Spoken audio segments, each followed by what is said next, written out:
Welcome to another episode of Interesting Times with Bek Lover. This is your host, where I cover all the interesting headlines, all the weird news, anything that might be important or interesting or just plain out entertaining for you to know. I gather all those headlines here. I give you my twist in this action-packed version of the news. So welcome to another episode, but make sure you don't miss the rest. Hit that subscribe button and check out all the other content that I make. Follow me on Instagram at Bek Lover NYC. That's Bek Lover NYC. In any event, let's jump into the headlines because I'm hungry and I want to finish this episode before it's dinner time. So let's jump into the headlines, shall we? Here we go. Interesting times. Interesting times indeed, my friends, as the world continues to be stranger than fiction, right? We live in a very interesting world. New York City is become a laughingstock of a city compared to what it was. Its leadership is a joke. People have lost their minds, and I no longer recognize the city that I grew up in. Breaking headlines, the Tate brothers, that's Andrew and Christian Tate, also known as Top G, are back in custody in Romania. It's not looking too good for them. It looks like every time they speak against the Matrix, they end up in jail. Is this because of their discussion with the boxer who is being accused of losing his mind, Ryan Garcia? It's funny how he told Ryan not to speak too much about the topics he was, and here they are being arrested again. Coincidence or not? TikTok, for those of you that are on there, I'm actually doing great on there now. You can also follow me on TikTok at Bek Lover NYC. There's still the talk of them being banned. It's never happened. It's probably just a couple briefcases under the table, and this problem will go away for the owners of TikTok because that's how our government works. They don't care about the people or what's right. They didn't care about what China was doing in America for 40, 50 years, stealing all of our secrets, our technology, and they weren't concerned. These same Congress people and senators who have been in power watching America erode, and now they're worried about a little application. It's hypocrisy at its finest. Make sure you hit subscribe, check out all the content that I make, and I will now get into the headlines. So here we go.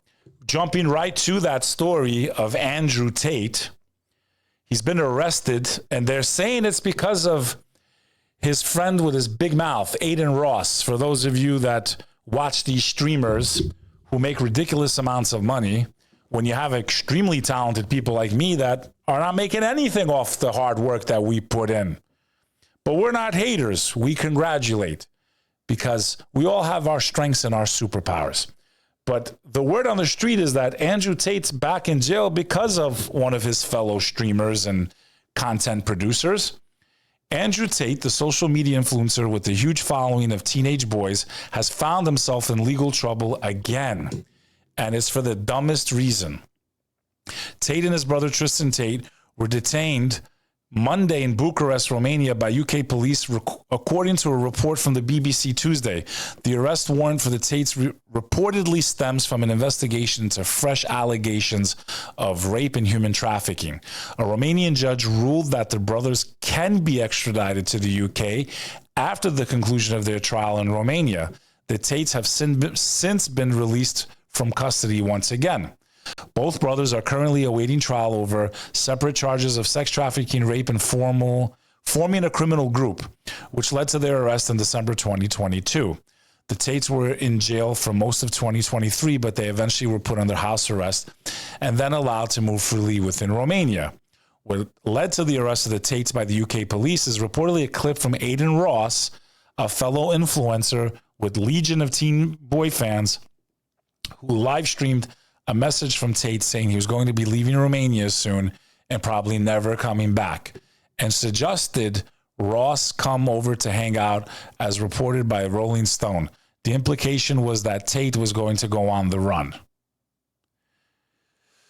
Ross was instrumental in the rapid rise in the popularity for Tate. He, along with the brothers, have done live streams together for years as they drink liquor, smoke cigars, talk about women being trash, and reaffirm their young audience how alpha they are, because that's what alpha males do.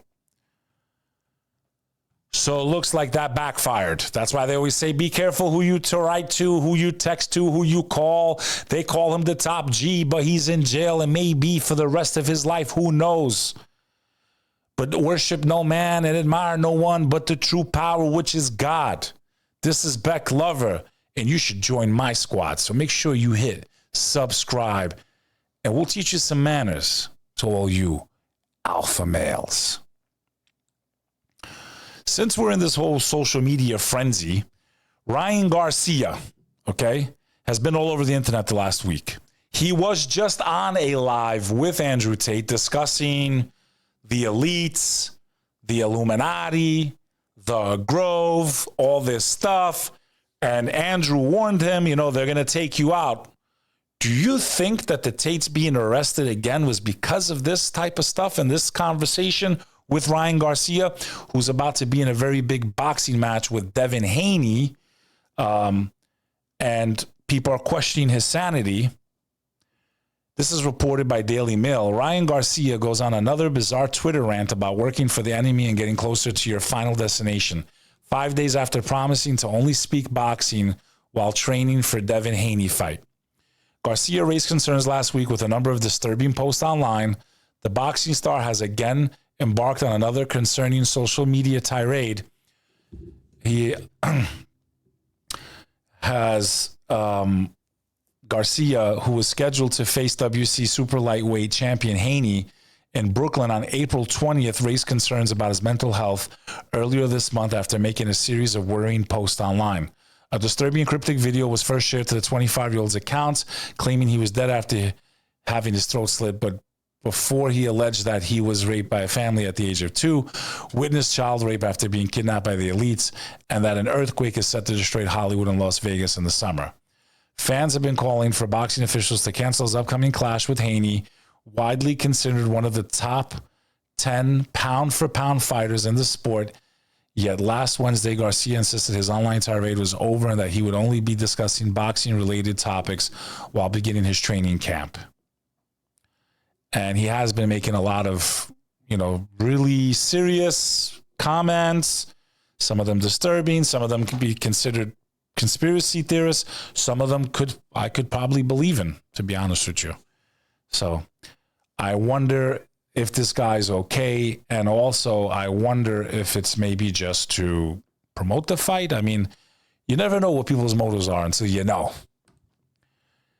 Like, what were the motives of the government of New York State and New York City to allow our city to be run into the ground, destroyed economically, and then invite hundreds of thousands of illegal aliens who came to this country illegally, ship them here, and then spend $387 per person per day, where the average New Yorker doesn't even have that much money in their own pocket?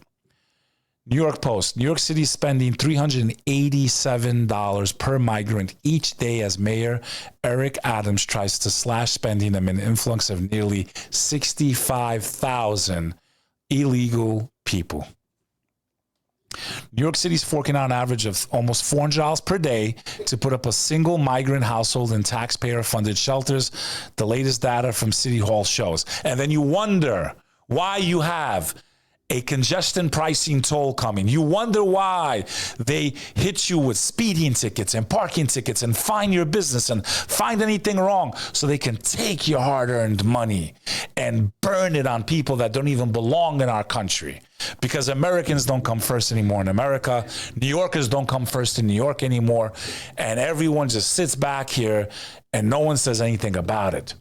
The $387 per day, okay, is just absolutely crazy. We've all seen scenes of this all over our city. And my question is, as a New Yorker, is this helping you? Is shipping desperate people from all over the world to New York City helping you? Maybe not. Maybe you guys don't care because maybe most of you are on welfare too. Maybe most of you don't even work. You got your Section 8. You got your free rent. You got your free insurance. You got your free phones. You got your free money. Welcome to communism. You'll be in that level forever. You'll never get to rise up because you've been enslaved by a welfare system. If you do just a little bit too much, they take everything away from you. So I understand how scary it can be to give up possibly your house, your this, your that. What they are building is a welfare country, not just a welfare state. They want us to depend on them. They want us to have universal income. And this is just another way for them to keep running up high deficits, not spending the money on New Yorkers, not spending the money on helping promote economic growth, deteriorating infrastructure. They don't care about us. This is an agenda. None of this makes sense. And then you look at people like the guy Garcia and you say, maybe he's not that crazy. And Andrew Tate, maybe they're not that crazy. Maybe I'm not that crazy. I'm sure this was an accident. Boeing whistleblower John Barnett found dead in the U.S., reported by the BBC, a former Boeing employee known for raising concerns about the firm's production standards has been found dead in the U.S. John Barnett had worked for Boeing for 32 years until his retirement in 2017. In the days before his death, he had been giving evidence in a whistleblower lawsuit against the company. Boeing said it was saddened to hear Mr. Barnett's passing, but they were happy. No, I'm just joking. It was completely, he did it himself. I'm sure there was no foul play here. It said that the 62-year-old had died from a self-inflicted wound on March 9th, and police were investigating. From 2010, he worked as quality manager at the North Charleston plant, making the 787 Dreamliner, the state-of-the-art airliner used mainly on long-haul routes. In 2019, Mr. Barnett told the BBC that under pressure, workers had been deliberately fitting substandard parts to aircraft on the production line. He also said he had uncovered serious problems with oxygen systems, which could mean 1 in 4 breathing masks would not be working in an emergency. He said soon after starting work in South Carolina, he had become concerned that the push to get new aircraft built meant the assembly process was rushed and safety was compromised, something the company denied. He also claimed that the test on emergency oxygen systems due to be fitted to the 787 showed a failure rate of 25%, meaning that 1 in 4 could fail to deploy in real-life emergency. Last week, he gave a formal deposition in which he was questioned by Boeing's lawyers before being cross-examined by his own counsel. He had been due to undergo further questioning on Saturday. When he did not appear, inquiries were made at his hotel. He was subsequently found dead in his truck in the hotel car park. I'm so sure it was by accident. I'm sure that he did this to himself. It had nothing to do with the multi-billion-dollar corporation about to have all of his secrets exposed, and really probably how dangerous it is to fly with some of these aircraft that are out there right now. I'm sure it had nothing to do with that. I'm sure he was just tired of living and he took his own life. Rest in peace, John Barnett. Haiti's prime minister, well, now we can say former prime minister, Ariel Henry, resigns as law and order collapses. Haiti's Prime Minister Ariel Henry has agreed to resign following weeks of mounting pressure and increasing violence in the impoverished country. He has not been allowed back into Haiti after leaving. I think it's safe to say he didn't resign. They basically told him, you can't come back, and if you try to, you're dead. They took over the whole country. He had nowhere safe to land, and the Dominican Republic didn't even allow him to land in their airport. So my man couldn't even get back into his own country. So what kind of prime minister are you? You're not. So he was forced to resign. It's not like he chose to resign. No, they told him, like, you can't come back. You're not even allowed back. So that's what's going on in Haiti. U.S. announces another $300 million in new military aid for the Ukraine. So for those of you that are doing great out there, you're barely putting food on the table, you're hanging in there, and this money that they take from you, right now it's April, tax season's around the corner, they take this money from you. They give it to people that are not in the country legally. They send it to blow up other people across the world that you're never going to see. Most of you will never visit Ukraine or Russia. And you're an American somewhere in Idaho or Alabama or Texas or New York or upstate, and you're struggling, and they keep taking your money for this type of stuff. How does that make you feel? Drop a comment. Let me know. So, pretty much that's it. Today, another interesting story reported by the Daily Beast. A $500,000 sand dune, that's right, sand dune, was designated to protect the coastal homes washes away in just 3 days. So basically, these guys in this rich part of town, they put together $500,000 to try to build a sand wall to protect them from storm surges. In less than a week, that investment of $500,000 was washed away. But what did you think, you moron? You're putting sand in the ocean. The water hits the sand and it pulls it back. They spent $500,000 on 14,000 tons of sand. It lasted just 72 hours. $500,000 gone in 72 hours. Not only did they lose the money, you would have been better off just keeping that money in reserve so when your house gets destroyed, you can rebuild it.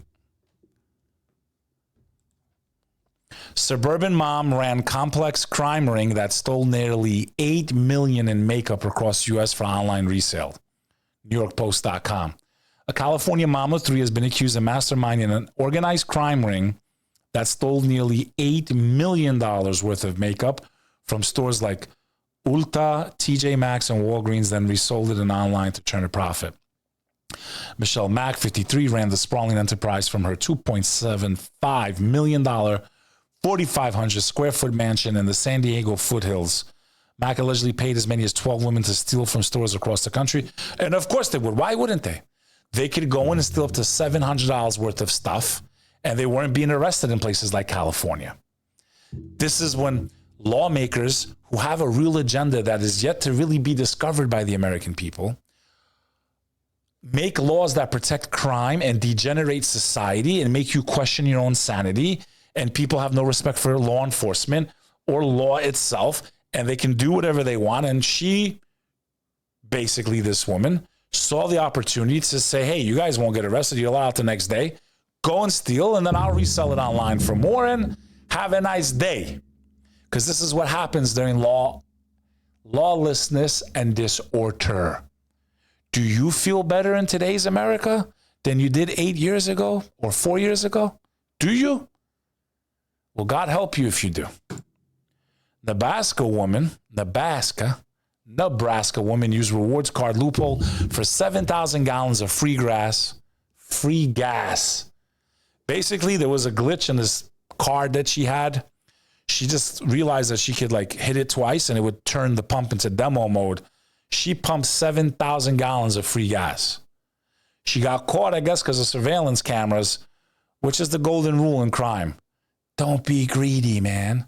And don't be stupid enough to keep going back to the same gas station either. In any event, that's pretty much today's headlines. I hope you enjoyed this episode of the Bek Lover Interesting Times podcast.